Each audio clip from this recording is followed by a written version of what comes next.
అరే మొన్న మా ఫ్రెండ్ గానికి అర్జెంట్ గా అవసరం ఉందిరా, ఒక బిజినెస్ డీల్ కోసం ఒక 6 కోట్లు కావాలంటే ఇట్లా చిటికలు కొట్టిండ్రా. ఇప్పుడు నేను అడుగుతా నీ ఆడో ఏ ఇప్పుడు ఎవరో తర్వాత ఇస్తా అంటాడు. ఇప్పుడు నాకు ఘోరంగా అవసరం ఉన్నది. నీ నీకు పైసలే కదా కావాల్సింది. ఒక్క నిమిషం ఆగు నువ్వు. హలో పిఏ, ఒక అకౌంట్ నెంబర్ పంపిస్తున్నా, వెంటనే 10 కోట్లు నువ్వు ఇప్పుడు ట్రాన్స్ఫర్ చేసేయి, ఓకేనా?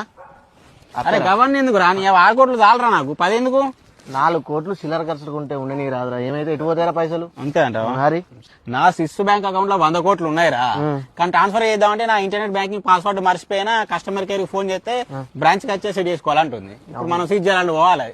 ఇప్పుడు రా, రేపు పోవాలి. అత్తావా? ఫ్రీగానే ఉన్నావు నువ్వు? నేను ఫ్రీగా ఉన్నా, పోదాం. సరే మరి పొద్దుగాల పోయి సాయంత్రం వరకు రిటర్న్ అవుదాం, పని చూసుకుని వద్దాం బ్యాంక్ పని. సరే మరి ప్రైవేట్ జెట్ నీకు తీసుకొస్తావా నాదే తీసుకురావన్నా? అప్పు అన్న సర్వీసింగ్ ఇచ్చిండ్రా మొన్ననే. సరే మరి నాదే పట్టుకొస్తుంది.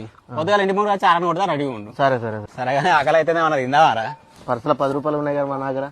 నా దగ్గర కూడా 10 రూపాయలు ఇద్దరు